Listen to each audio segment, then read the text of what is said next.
Hey, we're almost. I heard myself again. Wait, hear the echo. I heard it. If I talk about Rush, maybe you'll hear it. Oh yeah, I heard you. Okay, almost here, guys. Almost live. Do I have any feedback, guys? Hi. Hello. No. Hi, Don't Daralyn. worry, Okay. feedback. You're good. Okay. How about me? Oh yeah, I heard you. Have a great show, Hi, guys. everybody, and Okay. welcome to Scripts Gone Wild, your weekly source of insane intoxication. I am your normal host, Billy Ray Bruton, and this is our second installment of our classic TV read series where we are tackling 2 episodes of The Twilight Zone. And we are doing it for an amazing cause. It's a charity that we've supported for a while now and that we keep supporting, which is Black Lives Matter. If you would like to donate, we encourage you to do so now, in the middle of the read, after the read. If you stumble across the read 4 days from now, you can still donate. If you'll go to our website, scriptsgonewild.com, you'll see a donate button in the top tabs. Click on that. It takes you right to the Black Lives Matter donation portal, and you can get right on through. Donate as much as you possibly can. I always encourage people to donate thousands. Why not? What else are you going to do with it? Just empty your bank accounts, donate it to Black Lives Matter. It's an amazing organization. They're doing incredible work right now, and you should probably know that unless you've been living under a rock, which I'm going to assume you're not, even though that could maybe be a Twilight Zone episode. Someone who turns out that he's living under a rock. Who knows? But we encourage you. I'm going to keep encouraging you throughout the read to make donations to Black Lives Matter. But right now I'm going to turn it over to tonight's host, Mr. Frank Dietz. Hello. Welcome, everybody. Yeah. Thank you so much for tuning in tonight. As usual, this will be just a complete train wreck, and Rod Sterling will be spinning in his grave. But you probably enjoy that idea. Okay, so first of all, I just want to say real quick, I have to give a shout out to Bob Lizarraga, who is an amazing artist who did this beautiful Twilight Zone mural that's behind me here. Oh. It has Nice. characters from all these different episodes. He's an amazing caricaturist, and I thank him for allowing me to post this behind me tonight. Okay, so we have a terrific cast tonight. Very excited. Some people who are new to Scripts Gone Wild, and some older folk as well. Starting from the bottom, we have Daralyn Kelleher. Yay. Yay. We have Robb Maynard, all the way from Denver. Yay. Trish Geiger. Yay. Rico E. Anderson. Rico! Larry Blamire. Yay. Keller. Yay. Kirk Thatcher. Woo, woo, woo, woo, woo, woo, woo. Shawn Woodward. Oh! And Hilary Shepard. I almost Not a drink. went back to high He school. knows me. We went to high school together. He messed up my name. No, Frank's already been drinking. I should have actually taken a drink of that. And Billy Ray will be joining us for a few months. William Ray! I'll be dusting off the Paul Lind again. Oh, good. It just isn't a show without Paul Lind at some point. World needs more Paul Linds. Fantastic. Yes, Here, you here. do. All right, cool. Then I think we're going to dig in. Well, let's do some rules first. The rules. Let's do the rules. So, Scripts Gone Wild is a drinking game. If any of our readers flub a line, miss a cue, do anything that any of us construe as a mistake, they have to take a drink. That is their shame for messing up. We have 2 social words that anytime these words are spoken aloud in the script, everybody takes a drink, and they have to be spoken by the readers, not the description. But we do it a little bit different with the TV reads because we do episodes. So we've got 1 word for each read. And what are those words, Frank? In the first episode, The Monsters Are Due on Maple Street, the word will be Steve, the name Steve. Steve. And the second? And in It's a Good Life, our second episode, it will be Anthony. Anthony. We got a couple of names tonight. Those always turn out interestingly. We also have something called a finish your drink line. And whenever that line is spoken, everybody finishes whatever drink is in their hand, whether it's a fresh pour, a couple of sips. And that line, which I've already forgotten, is something about a bad man. Well, that's it. That's it. You're a bad man. He's a bad man. So that means when you hear that line, everybody's going to be finishing what they drink. And at some point randomly in the read, I may ask you guys on the chat, who you want to just take a drink for no random reason. We'll see. Oh, okay. That's a new thing that we've been introducing. It's a brand new rule. Make them up as you go. It's a brand new rule. But those are the rules. Play along at home and wake up tomorrow morning with a hangover. Frank, over to you. Right. So let's dig in. This jacket's not going to last long. It's warm in here already. The Monsters Are Due on Maple Street by Rod Serling. There is a fifth dimension beyond that which is known to man. It is a dimension as vast as space and as timeless as infinity. It is the middle ground between light and shadow, between science and superstition. And it lies between the pit of man's fears and the summit of his knowledge. This is the dimension of imagination. It is an area which we call the Twilight Zone.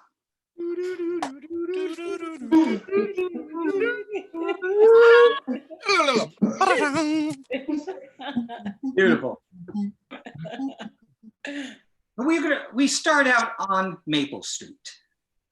It is a tree-lined, quiet, residential American street, very typical of the small town. The houses have front porches on which people sit and swing on gliders, conversing across from house to house. Steve Brand, not yet, polishes his car parked in front of his house. His neighbor, Don Martin, leans against the fender, watching him. A good humor man rides a bicycle and is just in the process of stopping to sell some ice cream to a couple of kids. Two women gossip on the front lawn. Another man waters his lawn. Maple Street, USA, late summer. A tree-lined little world of front porch gliders, hopscotch, the laughter of children, and the bell of an ice cream vendor.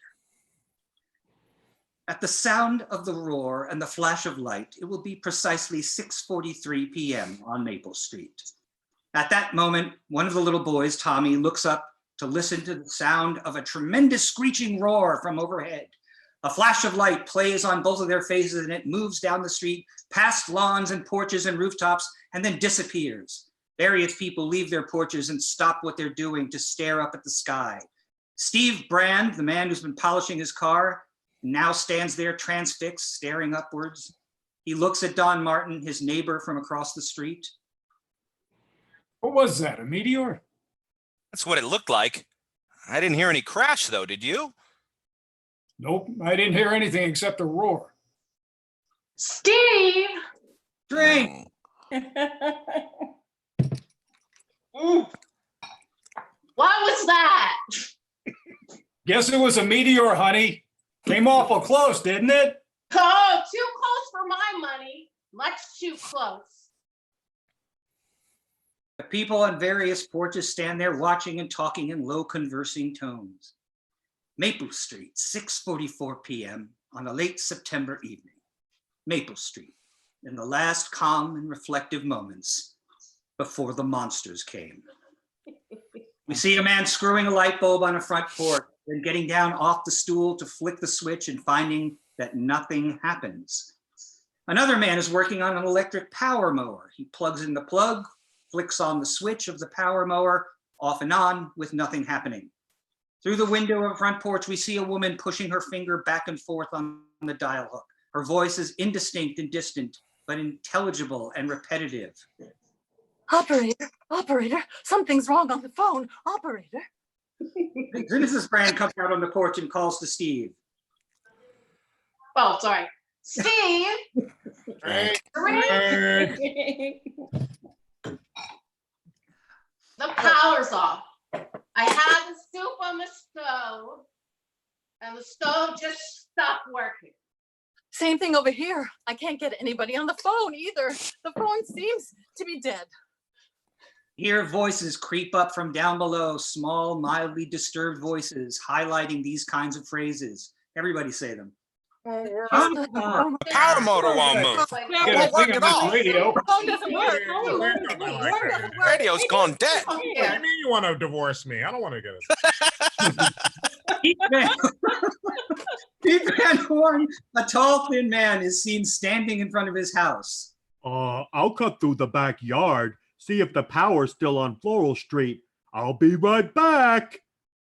He walks past the side of his house and disappears into the backyard, the hammer on Van Horn's hip as he walks. What? Okay, weird sentence. I'll drink. Why not? Why not? Camera pans down slowly. We're looking at 10 or 11 people standing around the street and overflowing to the curb and sidewalk. In the background is Steve Brand's car. Doesn't make sense. Why should the power go off all of a sudden and the phone line? Maybe some sort of an electrical storm or something? That don't seem likely. The sky's just as blue as anything. It's not a cloud. There's no lightning, no thunder, no nothing. I mean, how could it be a storm? I can't get a thing on the radio, not even the portable. People again murmur softly in wonderment and question. Murmur. Good heavens. Wonderment. Well, why don't you go downtown and check with the police? They'll probably think we're crazy or something. I mean, a little power failure, and right away we all get all flustered and everything. It isn't just a power failure, Charlie. If it was, we'd still be able to get a broadcast on the portable. A murmur of reaction to this. Steve Reaction. heads over to his car. I'll run downtown. We'll get all this straightened out. He walks over to the car, gets in it, turns on the key. Beyond it, we see a crowd watching him from the other side. Steve starts the engine. It starts over sluggishly and then just stops dead. He tries it again, and this time he can't get it to turn over. Then, very slowly and reflectively, he turns the key back to off and slowly gets out of his car. As they stare at Steve, he stands for a moment by the car, then walks toward the group. I don't understand it. It was working fine before. Out of gas? I just had it filled up. What does it mean? Just as if everything is stopped. Come on, we better walk downtown. You can read. Another murmur. The two of us can go, Charlie. It couldn't be a meteor. A meteor couldn't do this. He and Charlie exchange a look, and then they start to walk away from the group. We see Tommy, a serious-faced 14-year-old in spectacles, who stands a few feet away from the group, halfway between them and the two men who start to walk down the sidewalk. Mr. Brand, you'd better not. Why not? They don't want you to. Who doesn't want us to? Them! Them? Yeah, who are them? Whoever was in that thing that came by overhead. Steve knits his brows for a moment, cocking his head questioningly. Drake! Questioningly. That'll work. Voice is intense. What? Whoever was in the thing that came over. I don't think they want us to leave here. Steve leaves Charlie and walks over to the boy. He kneels down in front of him. He forces his voice to remain gentle. He reaches out and holds the boy. What do you mean? What are you talking about? They don't want us to leave. That's why they shut everything off. What makes you say that? Whatever gave you that idea? Now, isn't that the craziest thing you ever heard? It's always that way in every story I've ever read about a ship landing from outer space. From outer space yet? Sally, you better get that boy of yours up to bed. He's been reading too many comic books or seeing too many movies or something. Tommy, come over here and stop that kind of talk. Go ahead, Tommy. We'll be right back, and you'll see. That wasn't any ship or anything like it. That was just a meteor or something, likely as not. He turns to the group, now trying to weight his words with an optimism he obviously doesn't feel, but is desperately trying to instill in himself as well as the others. No doubt it did have something to do with all this power failure and the rest of it. Meteors can do some crazy things, like sunspots. Sure, that's the kind of thing, like sunspots. They race Kane with radio reception all over the world, and this thing being so close, why, there's no telling the sort of stuff it can do. Go ahead, Charlie. You and Steve go into town and see if that isn't what it is. What's called drink. You drink. And to Steve as well. You and Steve go into town and see if that isn't what's causing it all. Steve and Charlie again walk away from the group down the sidewalk. The people watch silently. Mr. Brand! Okay, why not? Hmm? You drink, Clay Keller. You jumped on my. I drink. Oh man, this bracketed line was okay. You better really kill this line reading, Frank. All right, blow us away with this one. Yeah. Which one? Which one? All right. The two men stop again. So Just step toward them. Mr. Brand, please don't leave here. Steve and Charlie can what? Steve and Charlie can be seen from them. I'll drink, but Come on, Rod. not my fault. We stop once again and turn toward the boy. There's a murmur in the crowd. Murmur. Concern, as if the boys were bringing up fears that shouldn't be brought up. Words which carried with them a strange kind of validity that came without logic, but nonetheless registered and had meaning and effect. Again, the murmur of reaction from the crowd. Tommy is partly frightened and partly defiant as well. You might not even be able to get out of town or get to town. I'll drink. That's me. You might not even be able to get to town. That's the way it is in the story. Nobody could leave. Nobody except who? Except the people they'd send down ahead of them. They look just like humans. It wasn't until the ship landed that... The boy suddenly stops again, conscious of the parents staring at him and the sudden hush of the crowd. Tommy, please, son. Don't talk that way. That kid shouldn't talk that way. We shouldn't stand here listening to him. Why, this is the craziest thing I ever heard of. The kid tells us a comic book plot, and here we stand listening? Oh, go ahead, Tommy. What kind of a story was this? What about the people that they sent out ahead? Well, that was the way they prepared things for the landing. They sent 4 people, a mother and a father and 2 kids who looked just like humans, but they weren't. There's silence as Steve looks toward the crowd and then toward Tommy. He wears a tight grin. Well, I guess I'd better fix that. It was the tight grin. Well, I guess what we'd better do then is run a check in the neighborhood and see which ones of us are really human. There's laughter.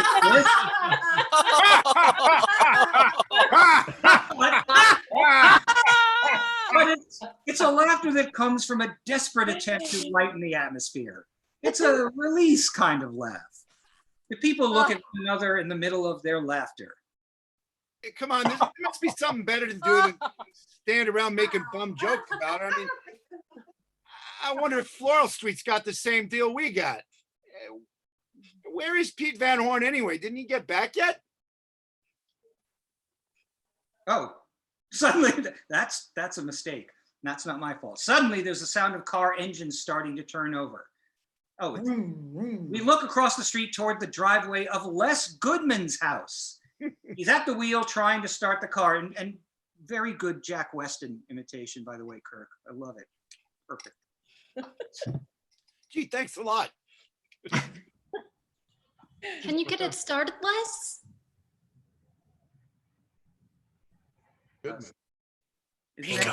Rico? I know. I no, right then my page like died. Hold on. Drink. Yeah. Okay. Let him get his page open, and then you can make him drink. No dice. He walks toward the group. He stops suddenly as behind him, inexplicably, and with a noise that inserts itself into the silence, the car engine starts up all by itself. Goodman whirls around to stare at it. The car idles roughly, smoke coming from the exhaust, the frame shaking gently. Goodman's eyes go wide, and he runs over to his car, exactly like that. The people stare at the car. He got the car started somehow. He got his car started. People stare, somehow caught up in the revelation and somehow illogically, wildly frightened. How come his car just up and started like that? All by itself. He wasn't anywhere near it. It started all by itself. Don approaches the group, stops a few feet away to look at Goodman's car, and then back towards the group. And he never did come out to look at that thing that flew overhead. He wasn't even interested. Why didn't he come out with the rest of us to look? Feel judged here. was always an oddball. Him and his whole family, real oddball. What do you say we ask him? First step toward performing a metamorphosis that changes people from a group into a mob. They begin to head purposely across the street toward the house at the end. Steve stands in front of them. For a moment, their fear almost turns their walk into a wild stampede. But Steve's voice, loud, incisive, and commanding, makes them stop. Wait a minute. Wait a minute. Let's not be a mob. The people stop as a group, seem to pause for a moment, and then much more quietly and slowly start to walk across. Oh, for fuck's sake. We're in another dimension. And slowly start to walk across the street. Goodman stands there alone, facing the people. I just don't understand it. I tried to start it and it wouldn't start. You saw me. All of you saw me. And now, just suddenly, as the engine started, oh boy, it stops and there's a long silence that is gradually intruded upon by the frightened murmuring of the people. I don't understand. I swear, I don't understand. What's happening? Maybe you better tell us. Nothing's working on this street. Nothing. No lights, no power, no radio. Nothing except one car. Yours. People pick this up and now their murmuring becomes a loud chant, filling the air with accusations and demands for action. I demand action. Where's the action? Chant. Pass on and head toward Goodman, who backs away, backing into his car and now at bay. Wait a minute now. Wait a minute. Keep your distance, all of you. So, I've got a car that starts by itself. Well, it's a freak thing, I admit it, but does that make me some kind of criminal or something? I don't know why the car works. It just does. This stops the crowd momentarily, and now Goodman, still backing away, goes toward his front porch. He goes up on the steps and then stops to stand facing the mob. We see Steve as he comes through the crowd. We're all on a monster kick, Les. Seems that the general impression holds that maybe one family isn't what we think they are. Monsters from outer space or something different than us. Fifth columnist from the vast beyond. You know, anybody that might fit that description around here on Maple Street? What is this, a gag or something? This a practical joke or something?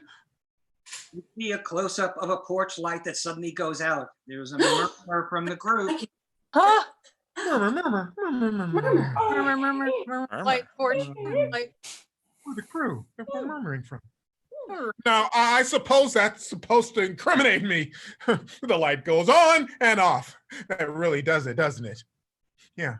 I just don't understand this. Look, you all know me. We've lived here 5 years, right in this house. We're no different than any of the rest of you. We're no different at all. Really, this whole thing is just weird. Just weird. Well, if that's the case, Les Goodman, explain why. Explain what? Look, let's forget this. Go ahead. Just let her talk. What about it? Explain what? Well, sometimes I go to bed at night. A couple of times, actually. A couple of times I'd come out on the porch and I'd see Mr. Goodman here in the wee hours of the meeting, standing out in front of his house, looking up at the sky. That's right. Looking up at the sky as if he were waiting for something. As if he were looking for something. The murmur. J'accuse! As Goodman starts toward them, they back away frightened. You know, really, this is for laughs. You know what I'm guilty of? I'm guilty of insomnia. Yeah. That's what the penalty is. That's what. Shit. Hey. Now, what's the penalty for insomnia? Huh? Did you hear what I said? I said it was insomnia. I said it was insomnia. You fools. You scared, frightened rabbits, you sick people. Do you know that? You're sick people, all of you, and you don't even know what you're staring at. But let me tell you, let me tell you, this thing you're starting, Yep. that should frighten you. As God is my witness, you're letting something begin here that's a nightmare. Guys, I just want to interrupt for a second and say that Kirk, you have to take a random drink. I haven't taken a random drink. Is it? That's why you got to take one. Our crowd's being really nice to everybody. They didn't want to vote for anybody, but they reluctantly voted for Kirk. Oh, take her out. I appreciate that. I would sure it was going to be Michael Giacchino again. That was just to mess with you. I have a lot of friends not in AA, so I'm sure. Everybody's always trying to get Kirk drunk. All right, Act 2. I'm going to skip down a little bit. From the various houses, we could see candlelight, but no electricity. And there's an all-pervading quiet that blankets the whole area, disturbed only by the almost whispered voices of the people as they stand around. The camera pans over to one group where Charlie stands. He stares across at Goodman's house. 2 men across the street in almost sentry-like poses. It just doesn't seem right. Though, keep watch on them. Why? He was right when he said he was one of our neighbors. Why, I've known Ethel Goodman ever since they moved in. We've been good friends. Yeah, that don't prove a thing. Any guy who'd spend his time looking up at the sky early in the morning, yeah, there's something wrong with that kind of person. There's something that just ain't legitimate. Maybe under normal circumstances, we could let it go by, but these are not normal circumstances. Why look at a street? Nothing but candles. Why, it's like going back into the Dark Ages or something. From several yards down, as Steve walks down the steps of his porch, walks down the street over to Les Goodman's house, and then stops at the foot of the steps. Goodman stands there, his wife behind him, very frightened. Just stay right where you are, Steve. We don't want any trouble. But this time, if anybody sets foot on my porch, that's what they're going to get. Trouble. Glass. No, I've already explained to you people. I don't sleep very well at night sometimes. I get up and I take a walk and I look up at the sky. I look up at the stars. That's exactly what he does. Why this whole thing, it's some kind of madness or something. That's exactly what it is, some kind of madness. Best watch where you're seeing with Steve. Until we get this all straightened out, you ain't exactly above suspicion yourself. He said, Steve, drink. Oh, goodness. Oh.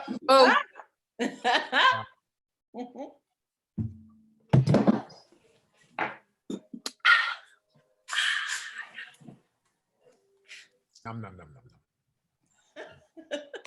You ain't exactly above suspicion yourself. Oh, I'm drinking there. I miss my world. Okay. Or you, Charlie, or any of us, it seems, from age 8 on up. Where are we? Woman? I'd like to know is, what are we going to do? Just stay around here all night? Wait, woman? Oh, shoot. Where are we? Drink! Whoop. I'm already drunk. Uh-oh. What I'd like to know is, what are we going to do? Just stand around here all night? And my name isn't Woman, it's Karen. Oh, good. Karen. Very contemporary. Karen, the first else. Karen. We found the first Karen. There's nothing else we can do. I mean, one of them will tip their hand. It got to. Wow. Oh, They got to. One of them will tip their hand. They got to. there's something you could do, Charlie. You could go home and keep your mouth shut. You could quit strutting around like a self-appointed hanging judge and just climb into bed and forget it. You sound real anxious to have that happen, Steve. I think we better keep our eye on you. Steve. Drink. Steve. Oh, yep, Steve. Oops, Steve. I think everything might as well come out now. Your wife's done plenty of talking, Steve, Oh. about how odd you are. Go ahead. Tell us what she said. Go ahead. What's my wife said? Let's get it all out. Let's pick out every idiosyncrasy of every single man, woman, and child on the street. And then we might as well come up with some kind of, we might as well set up. Rick. And we might as well set up some kind of kangaroo court. How about a firing squad at dawn, Charlie? So we can get rid of all the suspects, narrow them down, make it easier for you. There's no need getting so upset, Steve. Steve. Oh, jeez.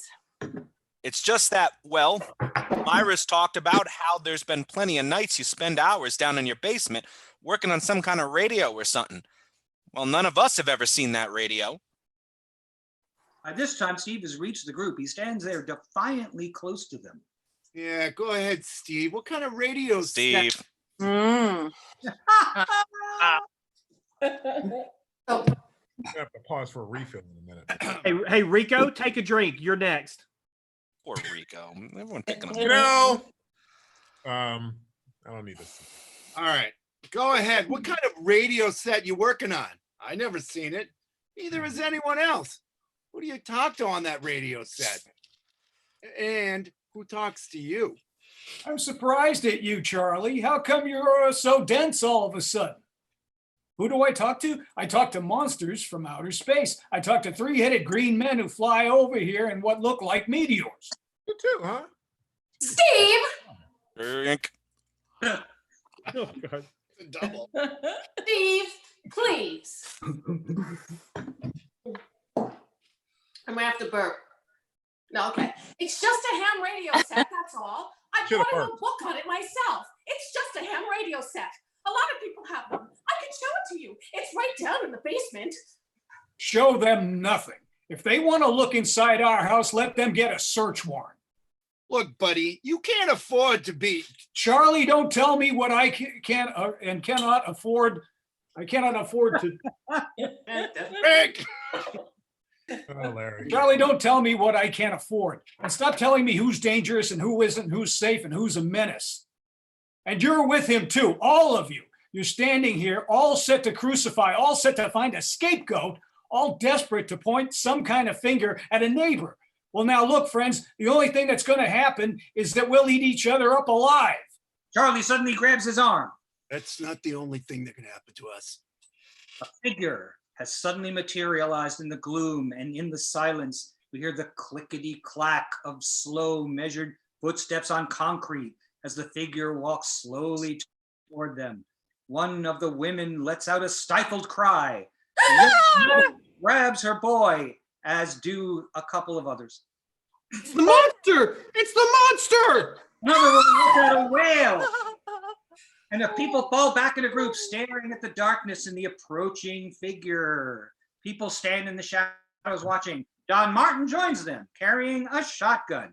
He holds it out. We may need this. A shotgun? Good Lord, will anybody think a thought around here? Will you people wise up? What good would a shotgun do against... He pulls the gun from Steve's hand. No more talk, Steve. You're going to talk us into a grave. You let whatever is out there walk right over us, wouldn't you? Well, some of us won't. He swings the gun around to point it toward the sidewalk. The dark figure continues to walk toward them.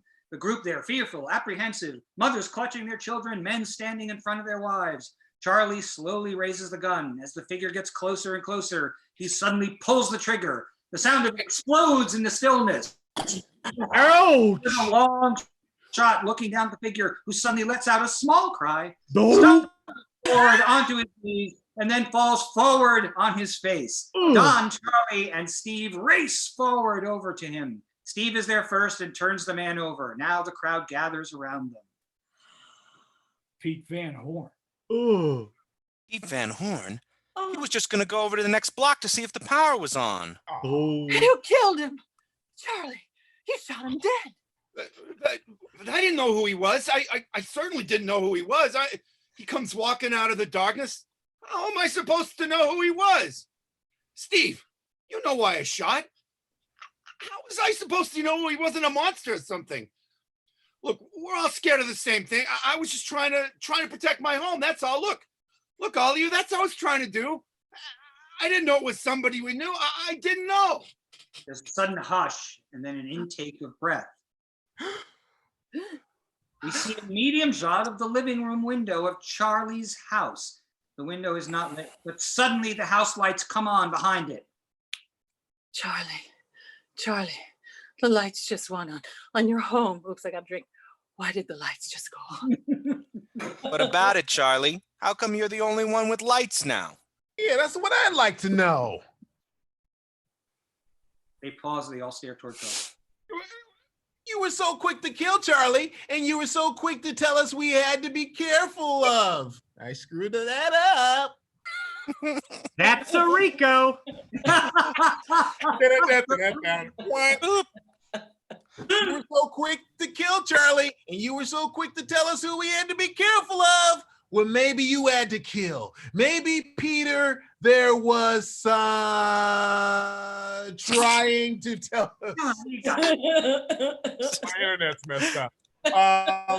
Maybe he found out something and came back to tell us who there was amongst us. Should we watch out for it? Oh, He backs away from his eyes wide with fright.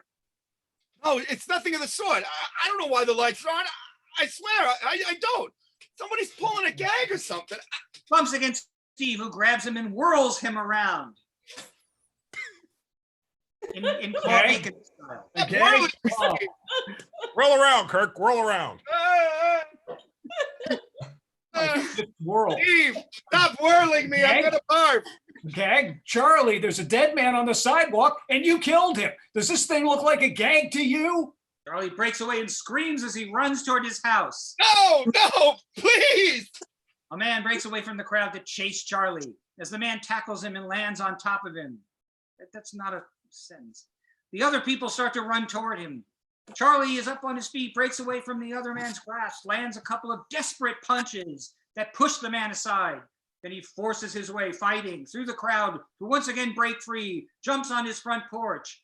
On the front porch, a rock is thrown from the group and smashes the window alongside of him, the broken glass flying past him, a couple of pieces cutting him.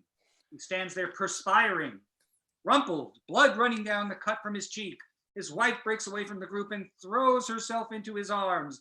He buries his face against her. We see the crowd converging on the porch now. We gotta get Charlie. Could have been him. We gotta get him. You gotta get him. Gotta get that guy. He's Pete Van Horn. I'm not really dead, guys. Hey, he's the one. Look, It's okay. Look, I swear to you, it isn't me, but I do know who it is. I swear to you, I do know who it is. I know who the monster is here. I know who it is that doesn't belong. I swear to you. I swear to you, I know. What are you waiting for? Sorry, that's weird. Same one. I'll drink What are anyway. you waiting for? Hold on, I got it. Is that Charlie's line or not? No, it isn't. It's a. Oh, it's a okay, script. sorry. What are you waiting for? Come on, Charlie, come on.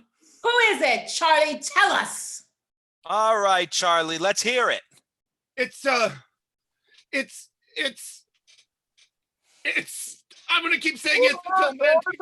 Go ahead, Charlie. Tell us. It's the kid. It's the kid. It's Tommy. He's the one. There's a gasp from the crowd as we cut to the shot of Sally. Yes. Her son Tommy.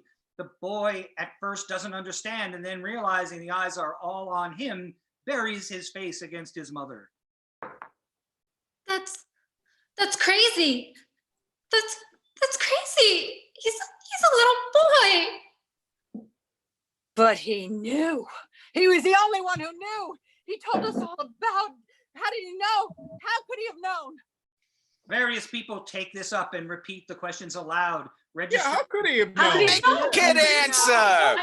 Beat it out of him. Still if you alive got down it. here. Understand. Someone take the strap. What about Goodman's car? It was Charlie who killed old man Van Horn. Kid here who knew what was going to happen all the time. He was the one who knew. Yeah. Are you all gone crazy? Stop. Crashes at Steve's face, staggering him back out of shot. There are several close-up camera shots, very nice, suggesting the coming of violence. A hand fires a rifle, a fist clenches, a hand grabs the hammer from Van Horn's body, etc. and the wife isn't, etc. Meanwhile, we hear the following lines. Charlie has to be the one. Where's my rifle? Les Goodman's the one. His car started. Let's wreck it. Who's with me?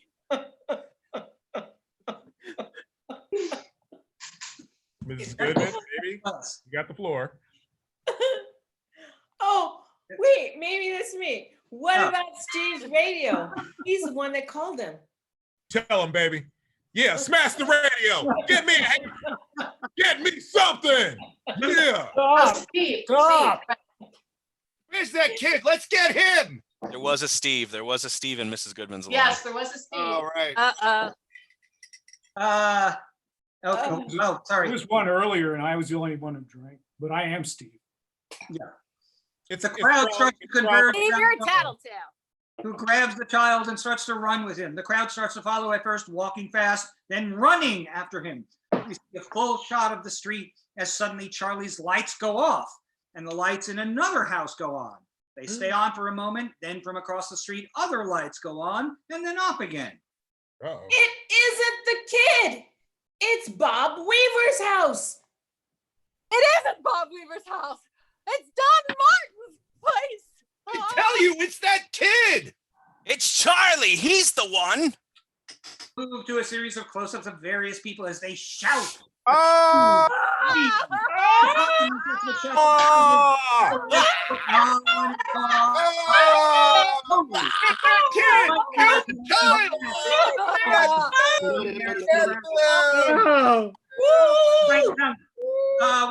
We've reached the opening shot looking down Maple Street sign from high above. The camera continues to move away as we dissolve to a shot looking toward a metal spacecraft, which sits shrouded in darkness. An open door throws out a beam of light from the illuminated interior. Two figures silhouetted against the bright lights appear. We get only a vague feeling of form, not just character actors from the 1960s, but nothing more explicit than that. Well, I don't think there's anything wrong with character actors. Understand the procedure now? Just stop a few of their machines and radios and telephones and lawnmowers. Throw them into the darkness for a few hours, and then you just sit back and watch the pattern. And this pattern is always the same? With few variations. They pick the most dangerous enemy they can find, and it's themselves. And all we need to do is sit back and watch. Then I take it this place, this Maple Street is not unique. Oh, hell no. Their world is full of Maple Streets, and we'll go from one to the other and let them destroy themselves. One to the other, one to the other, one to the other. Camera pans up for a shot of a starry sky, and over this we hear, the tools of conquest do not necessarily come with bombs and explosions and fallout. These are weapons that are simply thoughts, attitudes, prejudices, to be found only in the minds of men. For the record, prejudices can kill and suspicion can destroy, and a thoughtless, frightened search for a scapegoat as a fallout of its own for the children yet unborn. And the pity of it is, these things cannot be confined to the Twilight Zone. Dun, dun, dun, Dun, dun, dun, dun. Oh, there you go. Yay! Yeah. Can we take a minute to refill? We can take a minute to refill and remind people that why we're doing this, right, Billy? Yeah, I think this is a good time that if you haven't made a donation yet to our charity, it is Black Lives Matter. You can go to our website at scriptsgonewild.com. Click on the donate button. It'll take you right to their portal. You can make a donation directly to Black Lives Matter. We would love for you to do that because they're an amazing organization. They're doing awesome work right now. And they would appreciate the donation. We would appreciate the donation. And you know what? You'll wake up tomorrow feeling so much better about yourself that you help. That will help with the hangover. The feeling of charity will help with the hangover. We'll see. Well, yeah, maybe not. It depends on how much you drink. I'm almost done with a bottle of wine. So my morning's screwed. Come on. You're made of tougher stuff than me. I am, actually. But yeah, please make a donation. And Yeah, Frank. I was going to say that since we're on a little bit of a break here, before we start off with the one of my favorite episodes of all time of this show, on Wednesday, this coming Wednesday, which is the 29th of July, Scripts Gone Wild will be presenting our very first classic horror presentation of what is arguably the greatest classic horror movie of all time, The Bride of Frankenstein. Yep. And we've got a really great cast for that, including John Asher, who was a director who directed a movie I wrote called I Hate Kids, and his mom, Joyce Bulifant, who you guys probably know from the old days of Match Game and the movie Airplane.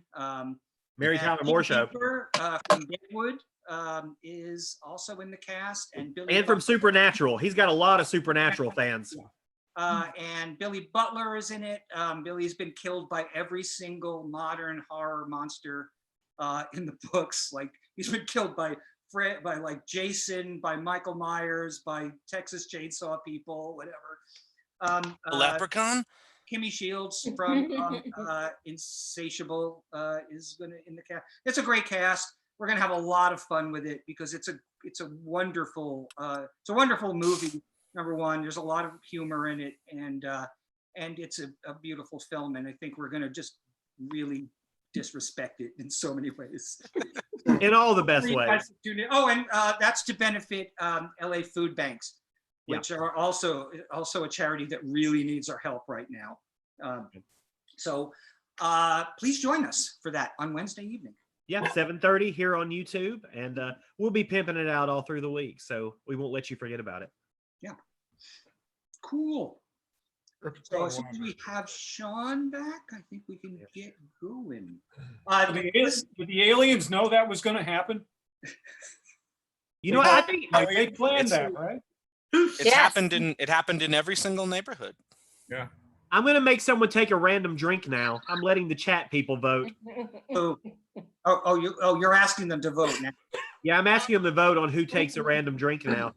Rico Trish. again. Rico again. Come on! Rico! What happened? You're taking another drink according to chats. No, obviously these people have seen Rico perform before. They have some grudge against Rico. Well, I have fans and enemies in different areas. Frenemies. Same thing. Yeah. True. Yeah, they love me, they hate me. Haters! All of you. Did you take a drink? I didn't see it. Did it happen? So when do I take a break? Right now. Right now. Oh, my bad. Oh, here. Here's to my lovers and haters. Yeah. There we go. There we go. Hell, I'll drink to that too. I will too. Oh, whatever. Hey, are we drinking your lovers? Doesn't cost and any money. Our lovers. All Here's right. to lovers and haters, right? There you go. All right, Black. And the people who call themselves players. Oh. All right. I want to know who voted for me. I want names and heads. I actually have 3 computers open here, and I voted for you every time. Rob, I knew you were out to get me. Okay, are we ready to begin the second show? Let's do it. As sober as we can, yeah.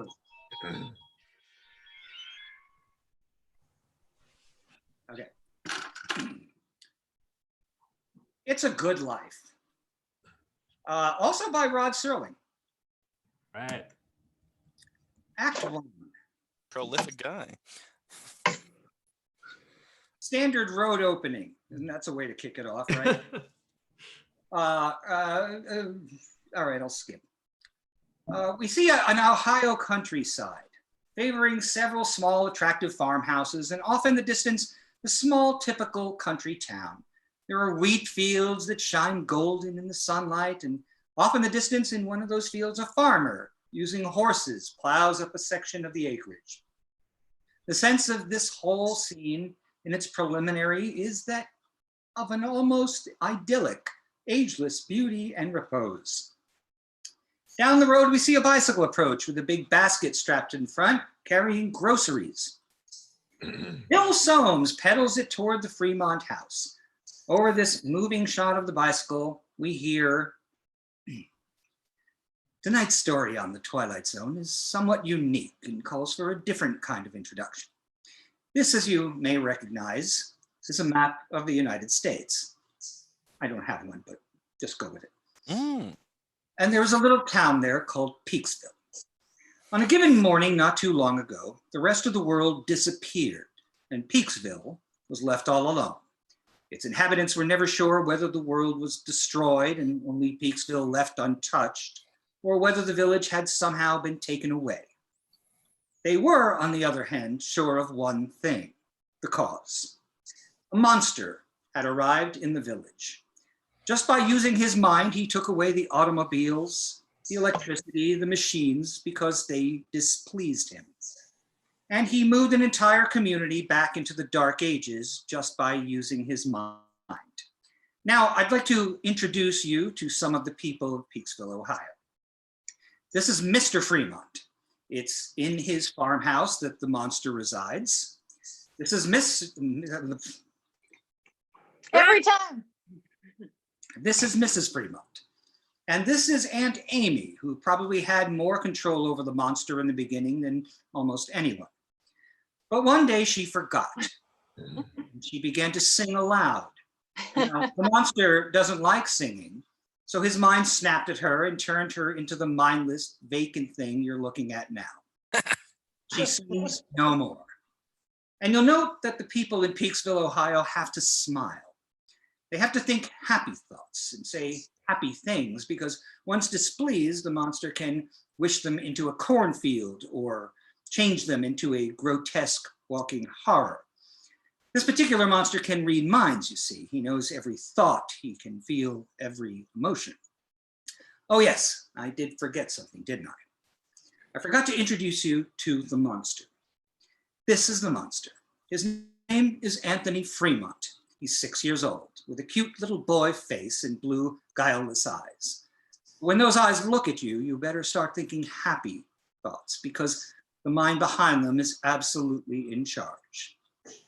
This is the Twilight Zone. I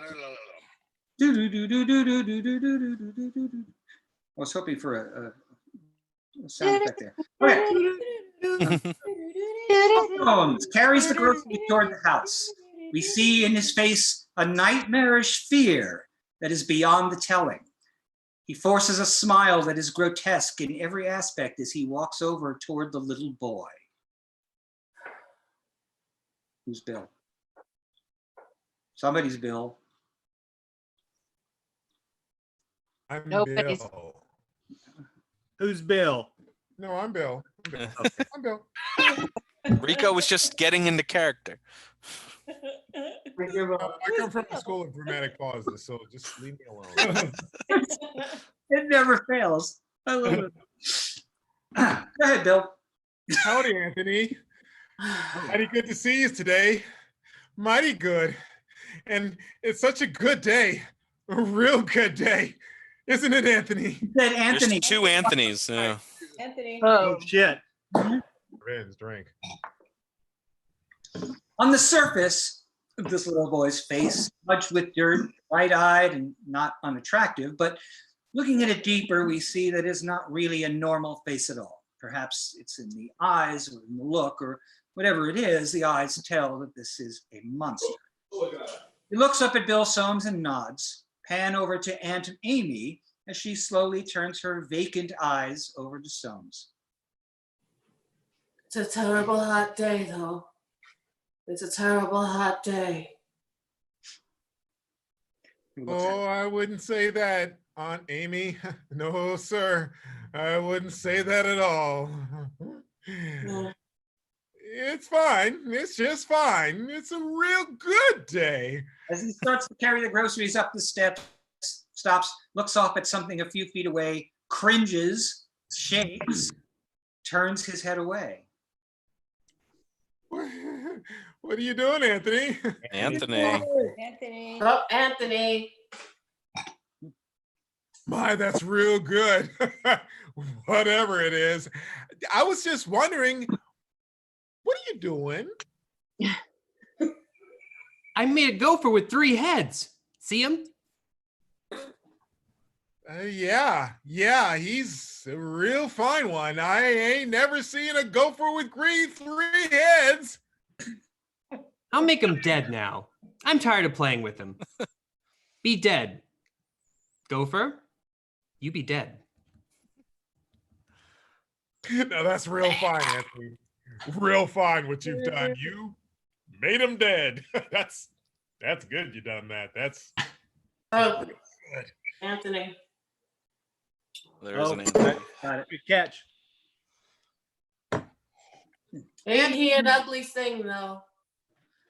Ain't he grotesque looking? You better bury him, Anthony. Anthony. Oh, jeez. I'm drinking about it. Gonna be a I'll long wish show. him into the cornfield. We all Go into the cornfield. Go be in the cornfield. Anthony turns back to Bill. You don't want me to wish you dead, do you? Why no, Anthony. No, I don't. No, hell no. He's crazy. No, but fine. You're a good boy, Anthony. We all love you. Oh, Totally, Anthony, Amy. drink. What? There's 3 Anthonys in this paragraph. Anthony, you said Anthony 3 times. I thought I screwed up. Drinking. I thought I screwed up. I thought you Oh, guys were my. calling me on my shit. No, you were hysterical. We just need to drink. Just 3 drink it. times. It's a Well, real guys, this is a good time to intercept that we have the chat people want 2 people to drink now. One of them is Clay. The other one is Rico. Come on. You know, Rico's got fans. I think Rico, Are those- Rico, With those kind of fans, who needs enemies? Right. I think the Canadians are out to get me. That's all I'm going to say. Hello, my Canadian. brother. Rinko. It's probably just Sasha. No, I have a couple of other friends in the chat room who are just like, excellent. That's my all right. Real fine. You're a good boy, Anthony. We all love you. Don't we, Aunt Amy? Don't we love Anthony? We sure do love him. We love that boy. Camera moves tight in his face as tears appear in his eyes. And in just one brief, sporadic moment, a sob tears its way away from what? Hold on. Gonna have to drink. A sob tears itself away from his throat. Carries the bag of groceries into the house. The camera starts a slow pan back away from the old woman down to where Anthony sits and stares out across the field. Anthony's mother inside the house is just checking a roast in the oven as Bill brings in the grocery bag. Well, howdy, Bill. You got everything? Pretty much, Miss Fremont. Didn't have any more laundry soap, though. All out of laundry soap. Oh, well, that's to be expected. Not even the bar soap, huh? All out of that, too? Well, we've been out of that for a year, you know. Miss Fremont, we ain't bad no bar soap for over a year, but I got a couple of cans of soup in there. Yeah, didn't we even know we had them left? I mean, and Anthony loves tomato soup, don't he? So I bought that. Anthony. Hey, Look, I'm trying not to get killed by Anthony, okay? You'll tell him, won't you, Miss Fremont? You'll tell him that I brought him the tomato soup because I heard he liked it. Like, tell him I brought it, won't you? Oh, why, of course I will, Bill. I'll tell him. Matter of fact, I'll tell him right now. No, Mrs. Fremont. No. You don't have to go through the trouble now. I gotta get going. I gotta get back to the store. Oh, you don't have to be frightened of him, Bill. He likes you. He's told me that several times. He likes you. Woman, you trying to get me killed? Jeez, that's real nice to hear. Yeah, he's a clever boy, Mrs. Fremont. You know, Yeah. you know what he was doing out there? Oh, faking something, I imagine. Yesterday, he made some kind of furry animal. Yeah. I never did see the likes of it. Yeah. But he invented it all by himself, and It had really sharp teeth too. Hard to bite it. And Anthony wished it into the cornfield. Anthony. I was kind of hoping that. Anthony. Well, I got to be going, Mrs. Fremont, but I'm real glad. I mean, it's real fine that Anthony keeps making these things. Anthony. Real fine indeed. Anthony, Real fine indeed. Yes, ma'am. It's real fine. Okay. Well, we'll see you tonight, won't we, Bill? Tonight? Oh, why, sure. It's television night. Tonight, Anthony's going to put on a picture on the television, and we're going to have a surprise party for Dan Hollis. A real nice surprise party. Oh, Anthony was in that. I'll be there, Mrs. Fremont. I'll certainly be there. Bill comes out on the porch, nods at Aunt Amy, looks hurried around for the sight of Anthony, then walks stiff-legged over to the bicycle, again looks around, I don't know why he's stiff-legged, jumps on the bike and pedals furiously. Drink! I've been drinking, turns out. Come on, get it together. Furiously. Like me. Oh, you want to go toe-to-toe, Rico? Seriously? Rewind the Front tape. porch. Mrs. Fremont comes out. Where's it? Anthony. Oh, Jesus. Who picked this? Anthony. I think he went into the barn. I keep telling him he shouldn't go in there, but Amy! Hey, it's a real good thing that Anthony goes into the barn. Anthony. It's a real good thing.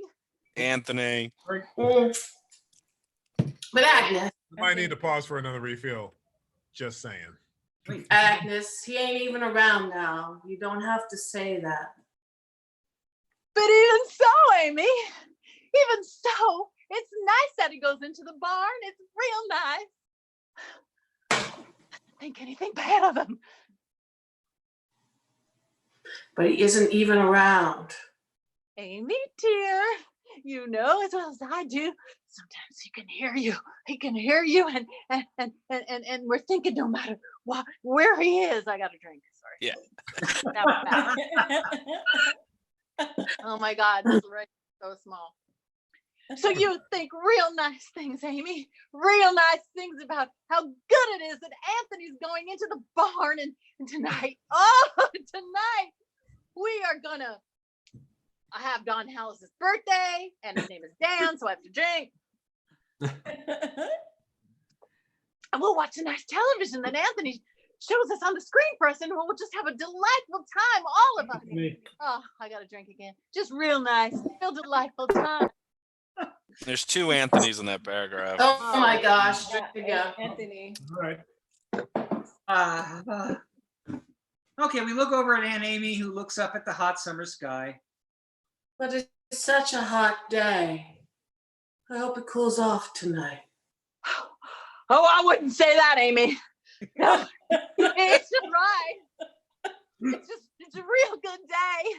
It's a Dissolve to Dad Fremont is washing his face out of a big pitcher and bowl that sits on the dresser. He reaches for a towel, dries himself off, and then suddenly freezes. Turns very slowly to see Anthony staring at him, and once again, on his face appears the manufactured smile that is standard for all the inhabitants of Peaksville. Well, howdy, son. I was looking for you a bit ago. Your mama said you was out in the barn. I was looking at the cow. Oh, that's good. That's real good, Anthony, that you were looking at the cow. Anthony.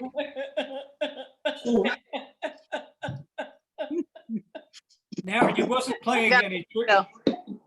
Now you wasn't playing any tricks on your old dad, were you? I mean, well, you remember a year ago when we had the pigs? I turned them into monsters. Doggone if you didn't. Real funny looking things. Yeah, but good things, Anthony. Real good things. And it's Anthony. Jesus. Anthony.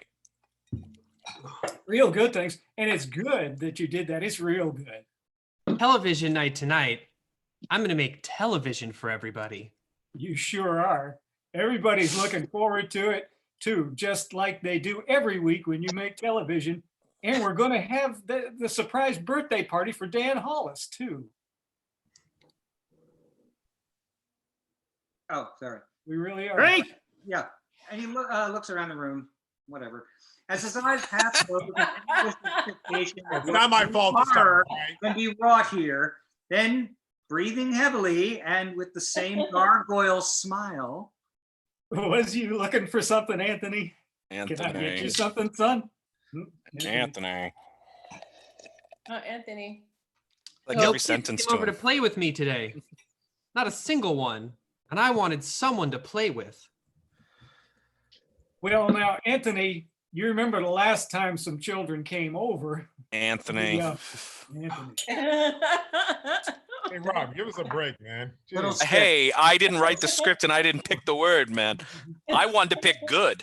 A little, Let me guess, you got came over. over a little Frederick's Got boy and his overruled. sister. I had a real good time.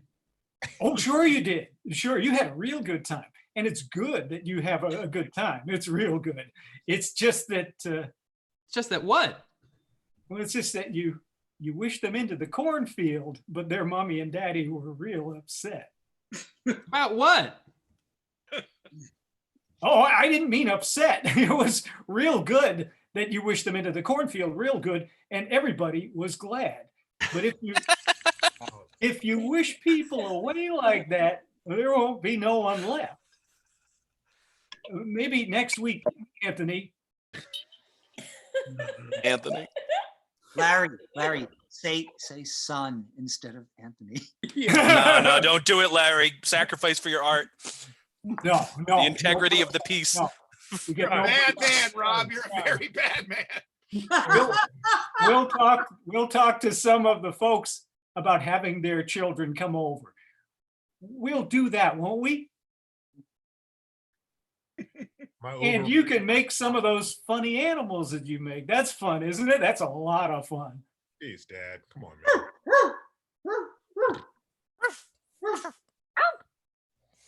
man. There's a sound of a dog barking, turns out. Oh, I was doing it just for no reason. That's Bill Soames' collie. That's that dog that comes around. Yeah, that does sound like Bill Soames' dog. No. Not many dogs left now, Anthony. You keep them all away. I kill my dog. Jeez, you know. I don't like them. They didn't like me. I hate anybody like that. Yeah. I hate anybody who doesn't like me. Why, everybody likes you, Anthony. They love you, son. You're everybody's favorite. I heard somebody think one time, I don't remember when, but sometime, that I shouldn't have wished away all the automobiles and things and electricity. They said it wasn't good that I did that. Somebody thought that one time. Who? Who thought that? Why, that was Teddy Reynolds who thought that. He owned the farm up the road. Why, it's real good that you can remember that far back, Anthony. It's real good. Anthony. Yes. Yeah.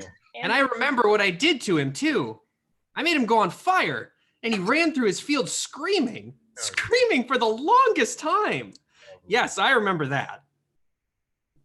He shouldn't have thought those bad thoughts. That's why I did that to him. Wait, can we pause for a second? What page are we on? 14. Thank you. Yeah. Drink. Is this the original script here, Frank? Is that why it's so Oh, Billy Ray, this is all your fault. typewritten and smudgy? This is the actual. Yeah, the smudgy threw me off. Oh yeah. All right, dog's barking. That dog, that collie dog, he doesn't like me. He's a bad dog. That moment, something happens to the child's eyes. They seem to burn fiercely. There's a piercing, screaming yelp of pain from the animal outside that fades off into its dissident dying whisper, and then there's silence.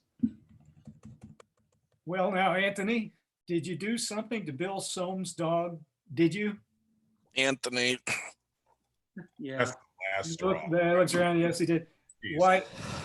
Why isn't that a good thing, what you done, Anthony? Last dog. Come on. Done. Anthony. Anthony.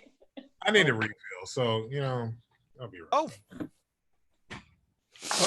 A real good thing.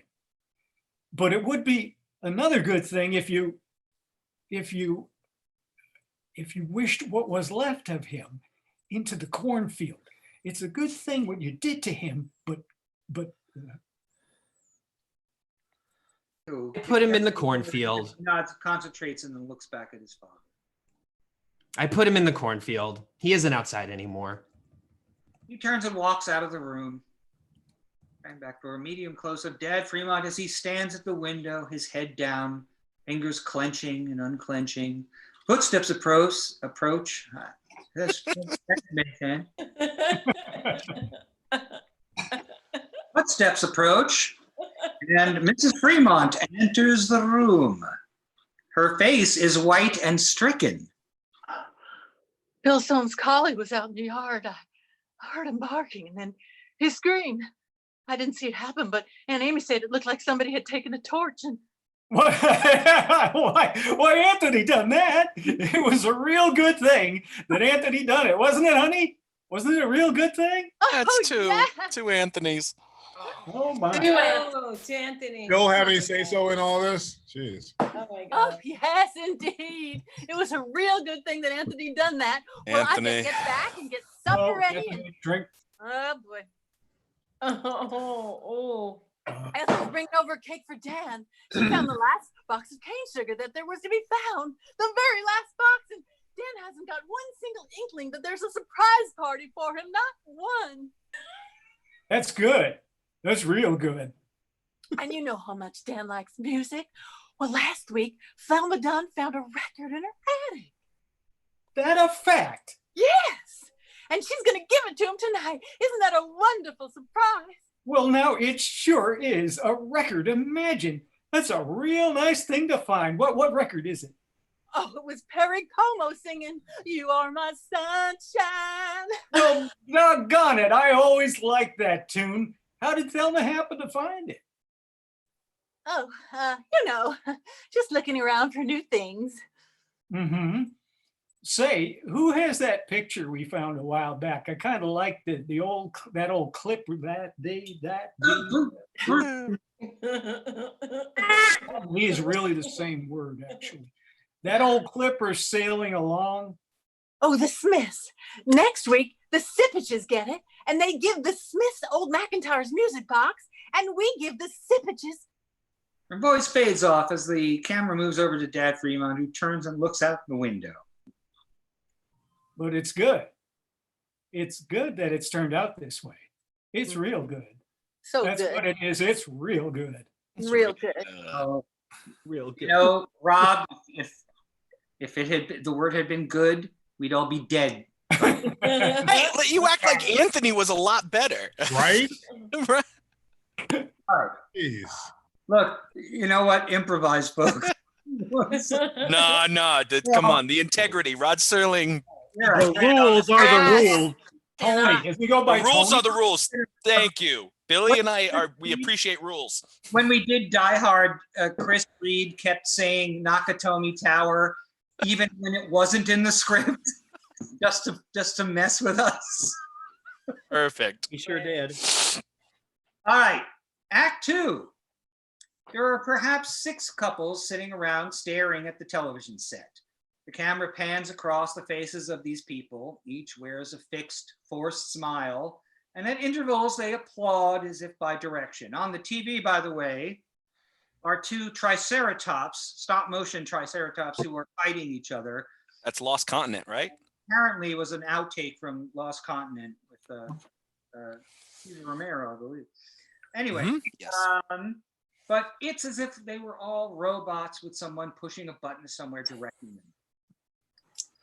Hunched over on the floor is Anthony, sitting directly in front of it and obviously manipulating it. On the screen, we already said, are Triceratops. And we'll skip ahead a little bit to Frank, I think you should drink. Still shooting across the television set, favoring Don. His name is Dan. Drink. Frank. Just drink the rest of the bottle, Frank. I'm not buying it.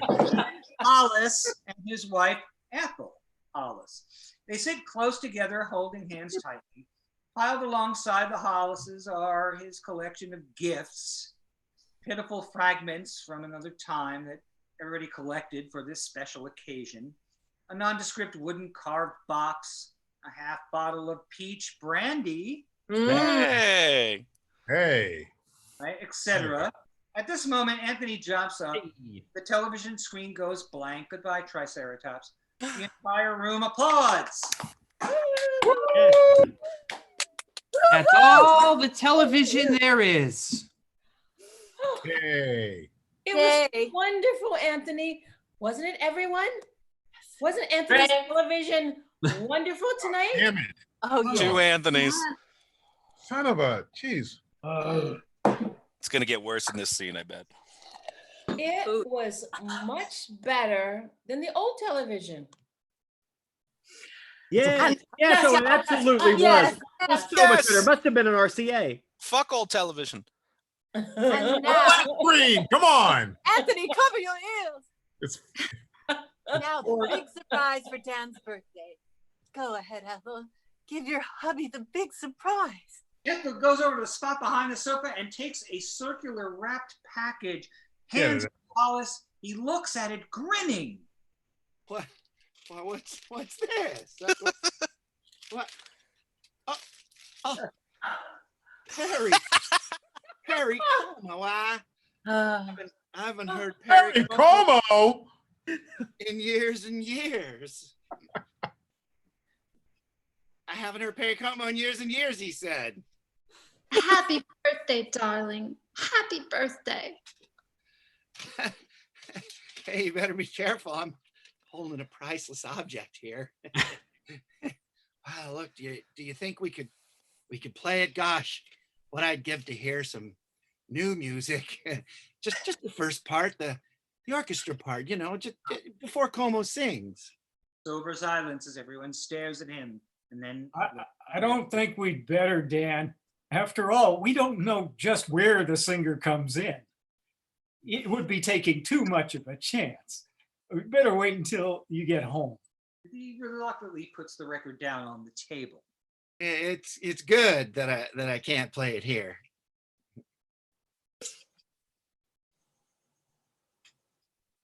Thelma, anybody? Oh, yes. Drink, you got a drink? Yes. Shawn, It's good. It's really, really good.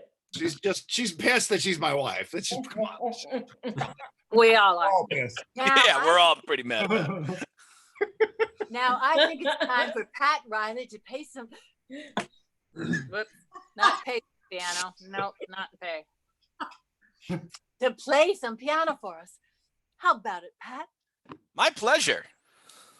He walks over to the piano, sits down, and starts to play, suddenly conscious that Anthony is standing close to him, watching him. He forces a smile and hits a flat note. He whirls around hurriedly to Anthony. It would be good if you told me what to play, Anthony. And for me,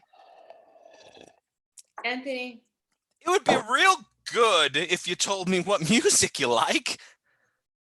Just play anything. All right, I'll play Night and Day. That's a nice old tune. People converge around the piano. There's a chorus of voices. Yes, that's a good tune. It's a good tune. You're going to Oh, it's a lovely tune. I love love that. it. oh my God, It's a good tune. Damn good song. That's great. play. Dude, you killed it. You crushed it, bro. Yes. Ian Hollis is drinking the brandy. You are the shit. Yeah. Every now and then he looks over at the record that he's placed on the table. And once he reaches over to touch it, in almost Oh, a caress. oh, oh. No. Drink. What does she do with nervous things in her mouth? Ew. Watches her husband drink. New. Watches her husband drink. Puts the bottle in long swig. And then puts the bottle down, and in doing so, upsets a cup. The noise, the shattering intrusion on the music, and all eyes turn toward him. The last face to turn in his direction is that of Anthony. Lovely. Don't make any noise when the music is playing. I don't like noise when the music is playing. Wait, you're creepy, man. The pressure of the alcohol tosses a salute, smiles, and reaches down for the bottle again. Dad slowly turns back to the piano, but in doing so, throws a look at Anthony, then over to his wife, who stands there, hands clenched together in front of her as Wiley continues to play. Hollis takes another drink, giggles a little bit, and then looks down at his wife, who is crossed over to stand close to him. Her face is a mask of fear. Dan, please. Oh, please, what? I'm not doing anything. I'm just drinking this peach brandy made by the lovely people at Parmesan. Ah, I'm just drinking one of my birthday presents. That's all I'm doing. There's a rustle and murmur in the room as eyes move from Hollis to Anthony, eyes that betray the cold, clammy nightmare that enfolds all of them. Murmur, yeah. Grabs the front of his coat. Please, Dan. For the love of heaven, please don't say anything. Saying anything. I'm not saying anything. I'm not saying anything at all. Dad Fremont touches Pat Riley's arm. Go ahead, Pat. Play. Keep playing. Moves his wife and carries the bottle to the center of the room. He looks over toward the piano. This is really good brandy. Real good. Do you people know something? There's only 5 bottles of real whiskey left in the whole village. Only 5 bottles. 1 rye, 2 scotch, 1 after dinner liqueur, and this here, peach brandy. And when all that's gone, there won't be any left at all. None at all. No whiskey at all. Stumbles as he turns and goes over to the table where the record is. No. Stares at it. Nuts. Can't even play my record. Can't even play Barry Como. And throws it again across the room where it smashes against the wall. Ash. All the people look in their own personal horror. He walks over to Pat Riley's piano, puts his hand on his shoulder. Don't play that, Pat. That's not what I want you to play. Play this. Happy birthday to me. Happy birthday to me. Dan! Runs over to him and grabs his arm. She screams again. Please stop. Half out. Selma. Oh, please, Ethel.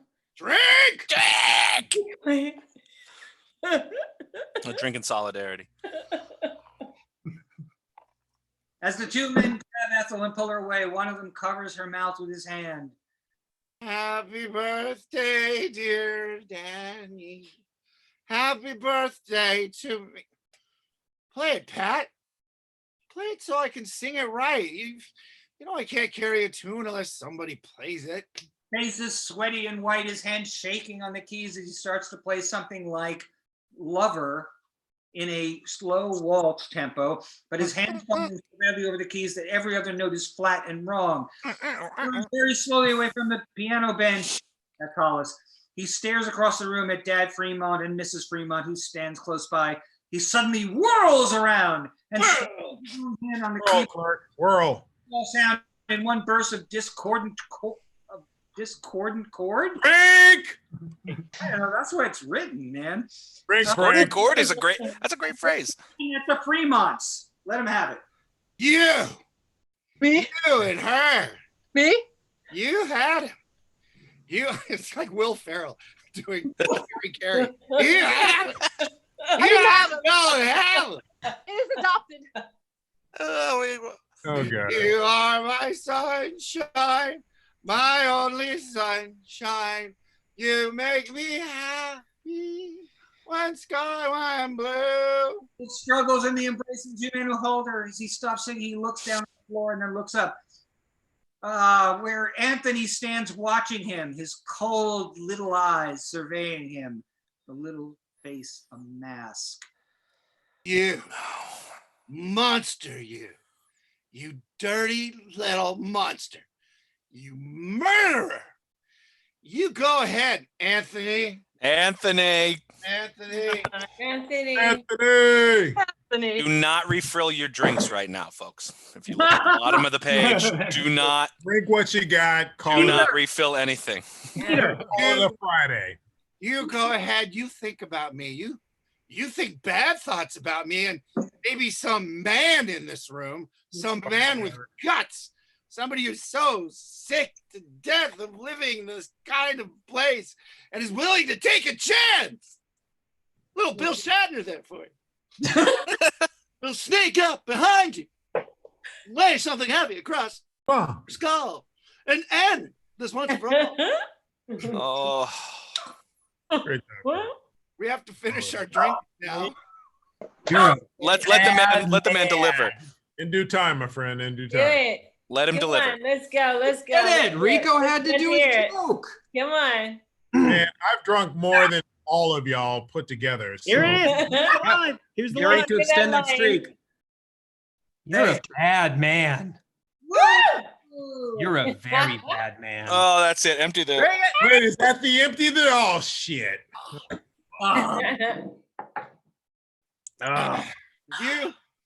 You think that, Anthony? Go Who's ahead. gonna pay for my Uber from my desk to my couch? There's an Anthony right there. Yep, there's another Anthony. That's just wrong. I'm just saying. You go ahead. I'm a very Oh, bad wait. man. Keep thinking that. Anthony, you need to chill, man. Somebody get behind him.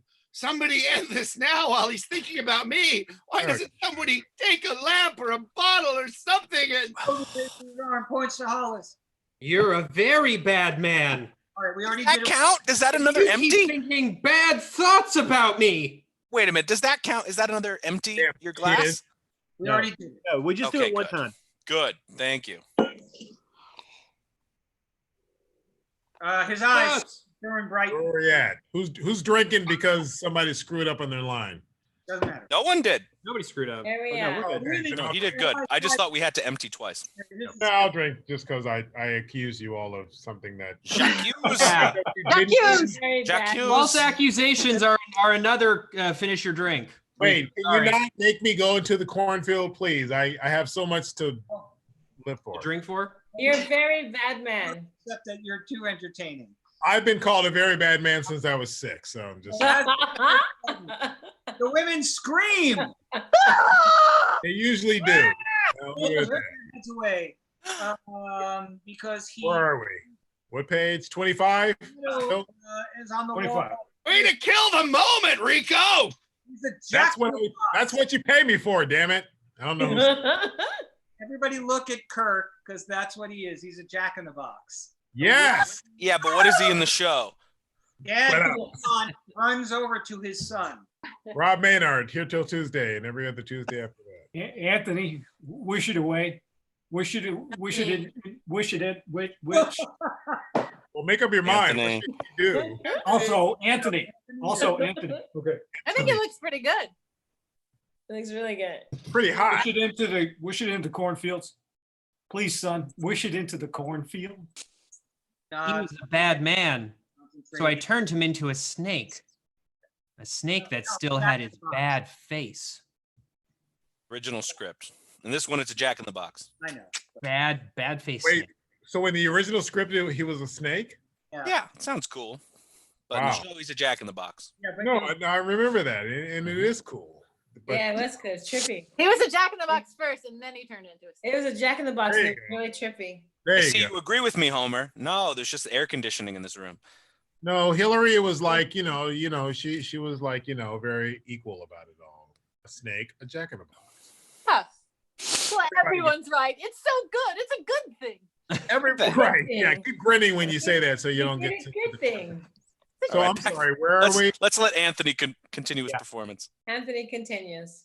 Frank, would you like me to continue? Or would you like to describe he's a bad man. It's okay. the horrors that are happening? He's a bad man. He's a very bad man. Okay. You mustn't think bad thoughts either, or I'll do the same thing to you. Play some more music. Yeah. It's a good thing that you did that to Dan. It's a very good thing. Very good. Oh, yes. It was swell. Just swell. A real good thing. Anthony climbs on top of the piano and sits there quietly with his hands in his lap. And Amy, who looks at the I kind of liked it a little better when there were cities outside and we could get real television and things like that. Why, Amy, it's good for you to say that. It's such a very good thing, but how can you mean it? Why, Anthony's television is much better than anything that we ever used to get, like 90 Day Fiancé and Housewives and Oh, yes. Anthony. There's an Anthony there. Fine. Just for Housewives. Rerun. Oh, yes, it's fine. Anthony's are the best shows we've ever seen. There's another Anthony. The writer's room is nothing but words called Anthony. Rod Serling is a one-man writer's room. And Crocodile smiles. The camera pans over the window. We begin to see heavy drops of snow.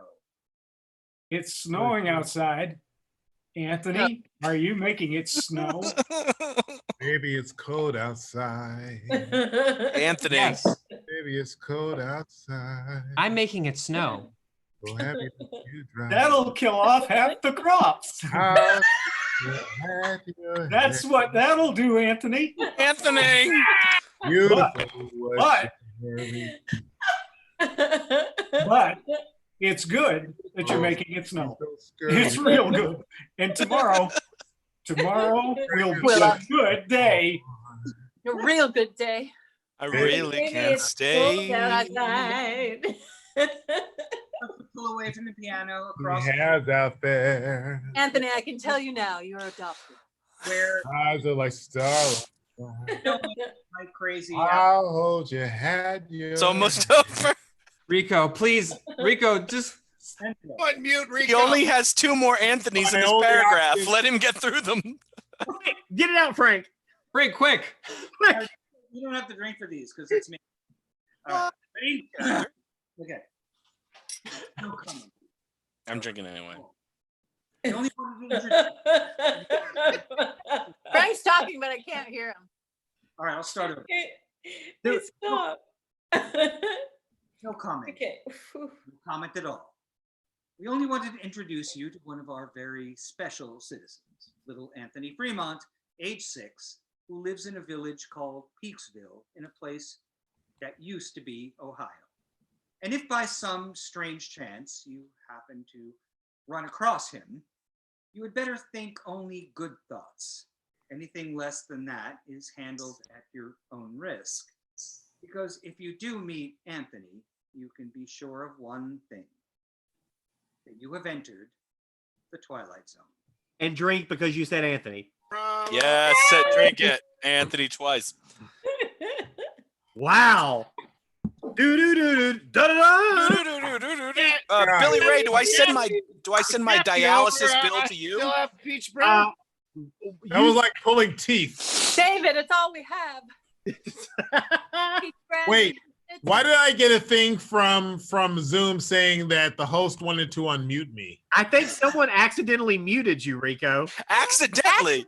It was an accident. Muted. Accidents happen. Come on. Rico. I think someone muted you while Frank finished his final monologue. I really can't stay. Baby, it's cold outside. Wow. Have to go Well, away. thank you guys. Thank you. This was really fun. Was it? No, was it fun? I had fun. I had a blast. Kirk, you have to drink if you didn't have fun. Oh no, That's a rule. Not- It was No, fun. it's cold Randy. outside. I had a blast. Thank you guys. I've never heard anyone do Jack Weston. John, you were great. Thank you. Courtesy of Paul Mason. My favorite Twilight Zone episode, and I wish my kids to the cornfield all the time. So it's just ironic that this is the one that we did, because this is what we do. It's like, okay, we're gonna wish them to the cornfield, but we call them children of the corn. But I had a blast, and thank you guys for inviting me. I'd love to do it again. If I can recommend one Twilight Zone episode, watch The Howling Man. The Howling Man. My favorite Twilight Zone episode. Just watch The Howling Man. Sorry, a friend of Thank you for the kudos to my Jack Weston, but I definitely want to play Julius Moomer. I don't even know what that means. Oh my God, that was the one where he's a hack writer and William Shakespeare. He conjures up William Shakespeare. It's a 1 hour. It's a 1 hour episode. 1 hour special, but he plays a sweaty writer named Julius Moomer. It's a one-man show. Pretty much. How about like it's a cookbook? To serve man. Serve man. That is like one of my favorite. John. I gotta tell you guys about that episode, because I considered it and I had the script because Robb found it for me. And I realized that, you know what, it was a really long way to get to what is basically a punchline. Yeah. That's my whole thing. It's a really long walk to one joke. No, but see, this was brilliant because this was more of an ensemble piece. But listen, I wanna draw attention to Jordan Peele, the man. He has the key to the Twilight Zone. Yeah. And it's a great 2 seasons. Seriously. It is. I like Check it it out. Jordan Peele, ladies and gentlemen. And Rico, you guys look good together. I just want to say. Thank you. I'm jockeying to get on the show. I'm just saying. That's what I'm saying. So if Jordan Peele should happen to be watching this. Jordan, you're a real good director. You're real good. Leanne! Real good director, Jordan Peele. Yeah. Real good showrunner. Leanne Dietz sighting. Leanne Dietz sighting. Leanne! Love it. Hey, Leanne. You know. Leanne, they picked a word that was every sentence. I was sure it was going to be cornfield. Oh my God, we're like Cornfield wouldn't have been as bad as Anthony. No, I love good, it. but I think Anthony's just as bad. Yeah, Anthony was just as bad, especially for that dad scene. Well, we're pretty white girl wasted at this point. I'm just saying. Only because it was very short episodes. I take a bus stop. Right? Yeah, for sure. Yes. I want to do a couple of quick last-minute pimp outs for everybody for the upcoming stuff. We got Frank mentioned earlier. This coming Wednesday, we've got Bride of Frankenstein, which is going to be really, really fun. We've got John Asher, Joyce Bulifant, Jim Beaver, a bunch of awesome folks for that. On August 5th, we'll be dropping Dirty Dancing. And some musical performances in with that one as well. So that one's going to be a lot of fun. And then we got a really special read on August 12th. Our buddy Graham Skipper, who is on a lot of our reads, wrote a script when he was in 8th grade, which combined the universes of Star Wars and Star Trek.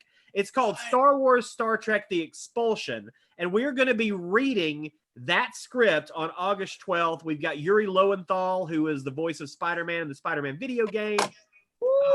Priya Grant, a bunch of other fun folks. And well, I was on Star Trek, so whatever. Don't care. I'm a massive Graham Skipper fan, though. And Picard may actually wield a lightsaber. Just saying. Yes. Yeah. Lightsaber.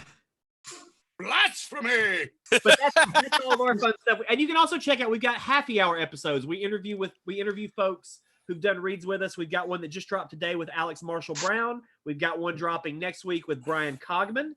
And we've got a lot of fun ones coming up. You can check those out too. What now, Frank? Brian was a writer on Game of Thrones. Yeah, right on Game of Thrones. He's done he did a read with us. He did Rear Window with us.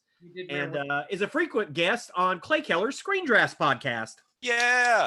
Is he? Yeah. Yes, he is. Oh, that's cool. And So you can also listen to that. September will be. If you want to.